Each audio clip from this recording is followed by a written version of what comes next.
Friday. Friday's usually a quieter day than the rest of the week, so I thought let's go ahead and pause and take a look at where the playoffs would find us if they started today.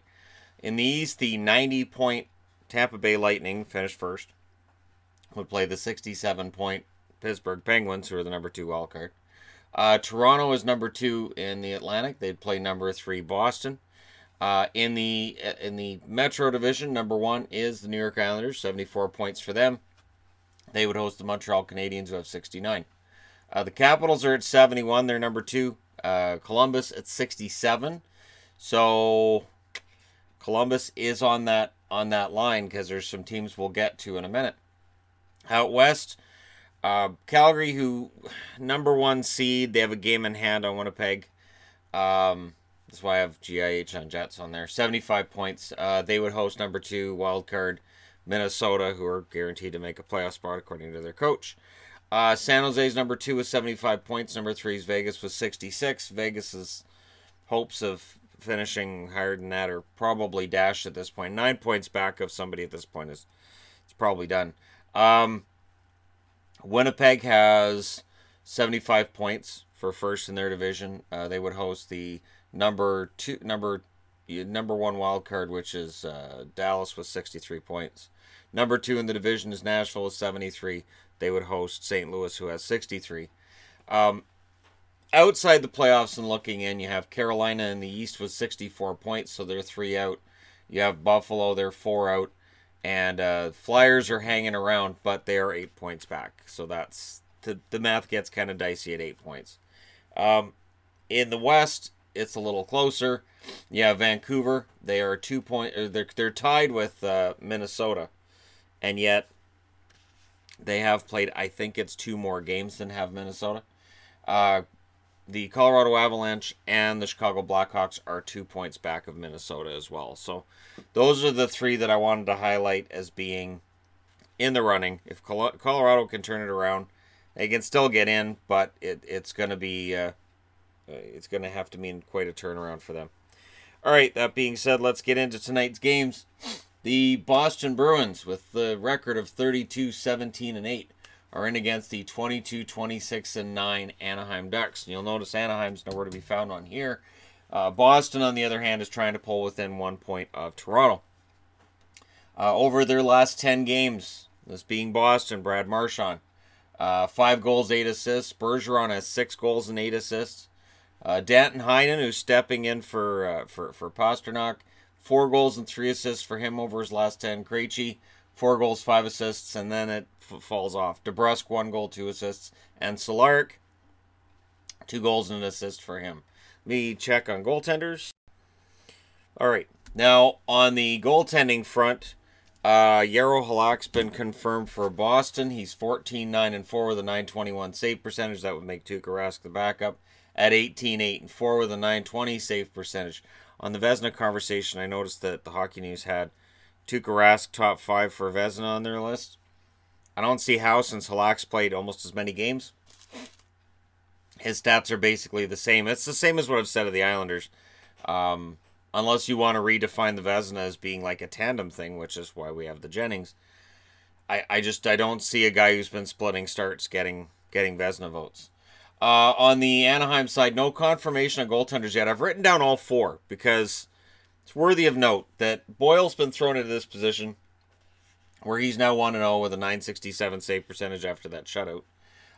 Johnson's 2-11, .879. Of course, he got hurt. Ryan Miller was dressed as the backup the other night. He's 4-2-1 with a .922 save percentage, and John Gibson 17-9-8 with a .914 save percentage. And I haven't heard on when he's going to get brought back either. So your guess is as good as mine as to what's going to happen with Anaheim's goaltending tonight. They've kind of turned into what Philly was before Carter Hart came up. Now, over their last 5 games, the Boston Bruins, of course, they beat Chicago at home 6-3. Also at home, they beat Colorado 2-1, and they beat LA 5-4. They went to New York before that. They lost 4-3. That's against the Rangers, and they won at home versus the Islanders before that 3-1. Last 5 games for Anaheim, of course, they broke a long losing streak with that 1-0 win versus Vancouver. That was after losing at Philly, losing at the Ottawa Senators 6-2 and 4-0 respectively. They lost at Montreal 4-1, and they lost at Toronto 6-1. So they still only scored 1 goal. They just didn't allow any. So there may very well be a very low score between these two teams tonight. All right, that being said, let's move along to the Edmonton Oilers. The hapless Oilers, who are 24-27-5 in against the still charging, Carolina Hurricanes, 29-22-6. And while they're 3 points out of the playoffs, Carolina has to feel pretty good about the position they're in right now. Over their last 10, Leon Draisaitl has 9 goals and 3 assists for the Oilers. McDavid has 3 goals, 9 assists for the Oilers as well. If McDavid starts scoring points for other teams, we'll let you know. Cassian, 4 goals, 2 assists in his last 10. Nugent Hopkins, 2 goals, 8 assists. Lucic, 1 goal, 2 assists. And Chason has 5 assists. A lot's being made right now about his goal scoring disappearing. I'm more surprised he got to 17 than I am about his goal scoring disappearing. On the Carolina side, Aho, 3 goals, 10 assists in his last 10. Niederreiter, 6 goals, 4 assists. Wild fans, I'm sorry. Williams, 1 goal, 7 assists. Teravainen, 7 goals, 6 assists. Signing that contract was great for him. Brock McGinn, 3 goals, 4 assists. And Svechnikov, 3 goals, 4 assists. Putting up some very respectable numbers over the second half of the season. And looking like he's one of these rookies that picks up steam rather than runs out of steam at the 50-game mark. Goaltenders, Koskinen's been confirmed for the Oilers. Talbot's 10-15-3 with an .893 save percentage. Koskinen's 14-12-2 with a .908 save percentage. And there's all kinds of speculation about Talbot and going to Philly and I don't know. McElhinney's been confirmed for Carolina, which puts Mrazek as the backup. Mrazek's 12-12-3 with an .897 save percentage. McElhinney is 14-6-1 with a .916 save percentage. Great numbers being put up by a guy who was 35 and discarded in late September by the Toronto Maple Leafs. Over their last 5, the Oilers, they lost, of course, at Pittsburgh 3-1. They lost versus San Jose 5-2, which seems like that's the tipping point for the season potentially. They won at Minnesota 4-1. They lost versus Chicago 6-2, which also kind of felt like a tipping point for the season. And they lost at Montreal 4-3. Now, over their last 5, Carolina, they beat Ottawa in Ottawa 4-1. They lost at New Jersey 3-2. They won at New York against the Rangers 3-0. They won at Buffalo 6-5. And they won in Pittsburgh 4-0. So, pretty solid road trip. Now they get to come home, and they have the Edmonton Oilers waiting for them. So, we'll see how that turns out for them tonight. I'm wearing Carolina gear, right? So, if they lose, then people can turn around and say, "Oh, see, then he did it." And then if they win, people could say, "Oh, he did it." The record's about 50-50 that if I wear a jersey, that a team's going to win. So, it's not really a jinx. It's seen as one, but not really. All right, next up, Rangers, 24-24-8, playing out the string. We'll see how many of these players actually play for New York after the deadline and how many of them don't. They're in against the Buffalo Sabres, who are 28-21-7. And for the first time in as long as I can remember, Buffalo's not a seller at the deadline. That's not a thing this year.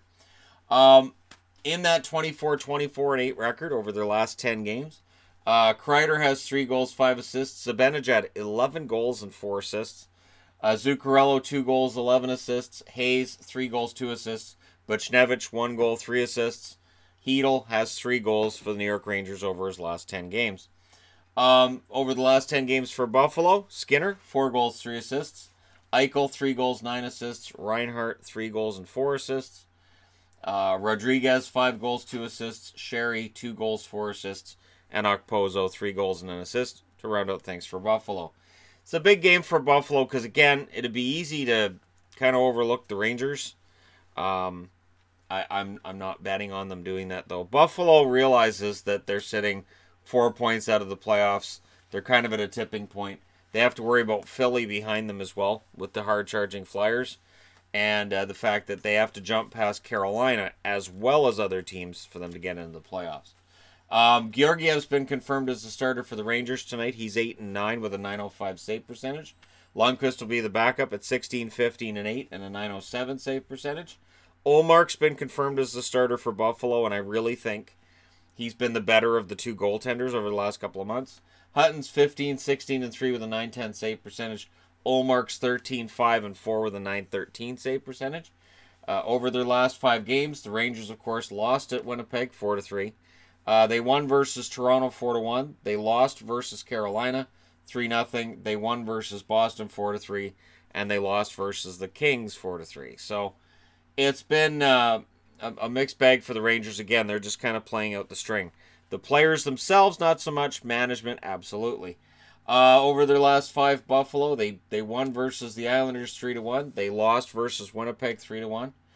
They beat Detroit at home 3-1. And versus the Carolina Hurricanes, they lost 6-5, and versus Minnesota, they won 5-4. So all these home games, and Buffalo's kind of making headway, but kind of not. So I'm anticipating that this one, well, every game's going to end up being close. For the most part, hockey games are relatively close this time of year. Keep an eye on Georgiev, because the guy's been not too bad. If you ask Toronto fans, they'll tell you, yeah, he can play well.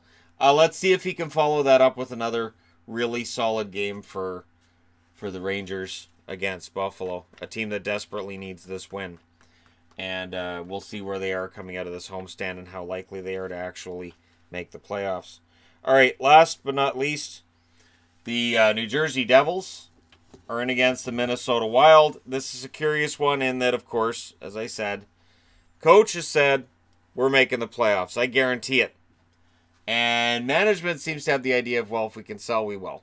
And we'll see where they are coming out of tonight. Because I'm telling you, if they win tonight, and if it looks like they're in a good spot to make the playoffs, you'd be crazy to just sell everybody. So I can't see it. The Devils are 21, 28, and 8. They're definitely in sell mode. The Minnesota Wild are 27, 25, and 5. There's been no confirmation of goaltenders for the Devils, but it's going to be Kincaid. It has to be. Over their last 10 games for New Jersey, Johansson, 4 goals and 4 assists. Palmieri, 2 goals, 2 assists. Hischier, 3 goals and 5 assists for him. Bratt, 2 goals, 5 assists. Rooney, 1 goal, 1 assist. And Joey Anderson has a goal. So you'll notice that with the Devils, I sort of pointed out that the death scoring hasn't been great, but that's kind of what happens when your team's not, well, they've won 21 out of 57 games, so yeah. On the Minnesota side of things, Parise has 4 goals and 4 assists in his last 10 games. Granlund, 1 goal, 6 assists. Stahl, 3 goals, 4 assists. Eriksson Ek has 3 goals, 3 assists. He's worthy of note since he's the guy that's replacing Koivu in the lineup. Is it fair to him? No. But does it happen? Yes. Cunnin, 3 goals, 4 assists. And Victor Rask, who's notable because he's the guy you get back for Niederreiter. He has 1 goal and 1 assist in his last 10 games. Kincaid will be the starter. He hasn't been confirmed yet, but he'll be the starter. 15, 17, and 6. 894 save percentage. Schneider, now 0-7-2. 867 save percentage. On the Minnesota side of things, Dubnyk, I would think. Stalock 6-5-1 with an 891 save percentage. Dubnyk's 21-20-4 with a 911 save percentage. And is there some crazy world where Dubnyk could be seen as being on the move? Hey, if you're going to trade key guys, and there's a bunch of teams around the league that are looking for goaltending, maybe there's a good chance that he gets moved too. I don't know. We're in crazy town, right? Last 5 games for New Jersey. The Devils at Chicago, of course, last night lost 5-2. At St. Louis, they lost 8-3. Kincaid was in for all 8 against in that one. Versus Carolina, they won 3-2. Versus Minnesota, they lost 4-2. And versus the Islanders, they lost 2-1. Now, in their last 5, Minnesota, they lost versus Philadelphia 5-4. They lost at the Islanders 2-1. They won at New Jersey 5-2. They lost versus Edmonton 4-1. And they also lost at Buffalo 5-4. So this is the second and final meeting between these teams who met not that long ago, and Minnesota won that one in New Jersey. We'll see how it works out tonight. Minnesota's better at home than New Jersey is on the road. But a lot of teams are better than New Jersey is on the road, so we'll see how things go for the Wild. Because it's definitely crunch time for them. They're now 4 points back of both St. Louis and Dallas. And they're watching as that fades. Although Dallas is kind of looking like they may fade as well. Tell you that West race, it's weird and it's strange. I was asked when I do the West race videos. Those are on Sundays. So when I intend to do those. And I didn't do a stats video this week. I will do one next week, but I didn't do one this week. I apologize for that. It's just Wednesday was kind of crazy. Anyways, there you go. Thank you guys so much for watching. Don't forget to hit like and subscribe if you're browsing your way through. You just happen upon this video. And I'll talk to you again soon.